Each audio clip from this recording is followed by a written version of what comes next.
आज की कहानी में बहुत ही मजा आने वाला है, क्योंकि ऐसे भी लोग होते हैं जो पहले आप सोचे नहीं होंगे। कहानी के नाम है निर्दयी दास की कहानी। एक दिन पतरस ने यीशु से पूछा, हे स्वामी, मुझे अपने भाई को कितनी बार क्षमा करना चाहिए जब वह मेरे विरुद्ध पाप करता है? क्या 7 बार तक? यीशु ने कहा, 7 बार नहीं, परंतु 7 के 70 बार। इसके द्वारा यीशु का मतलब है कि हमें हमेशा क्षमा करना चाहिए। तब यीशु ने यह कहानी बताई।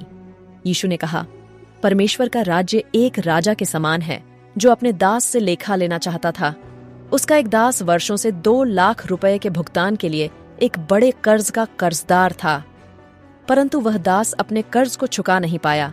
इसलिए राजा ने कहा, इसका कर्ज चुकाने के लिए इस पुरुष को और इसके परिवार को दासों के रूप में बेच दो।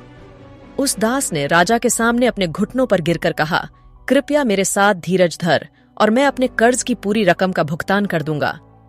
राजा ने दास पर दया की, इसलिए उसने उसके सारे कर्ज को क्षमा कर दिया और उसे जाने दिया।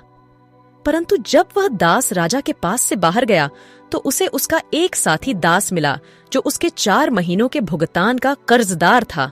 उस दास ने अपने साथी दास को पकड़ लिया और कहा, जो तेरे ऊपर मेरा कर्ज है मुझे उसका भुगतान कर।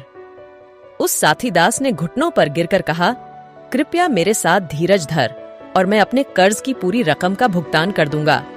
परंतु इसके बजाय उस दास ने अपने साथी दास को बंदी गृह में डाल दिया जब तक कि वह उस कर्ज का भुगतान न कर दे।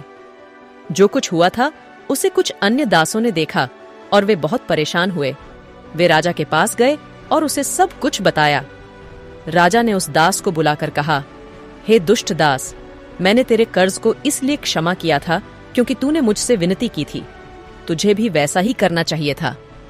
राजा इतना क्रोधित था कि उसने उस दुष्ट दास को बंदीगृह में डाल दिया जब तक कि वह अपने सारे कर्ज का वापस भुगतान न कर दे। तब यीशु ने कहा, मेरा स्वर्ग में विराजमान पिता तुम में से हर एक के साथ यही करेगा यदि तुम अपने भाई को अपने हृदय से क्षमा नहीं करते। परमेश्वर किसी ऐसे को कभी नहीं माफ करते जिसका मन में पाप हो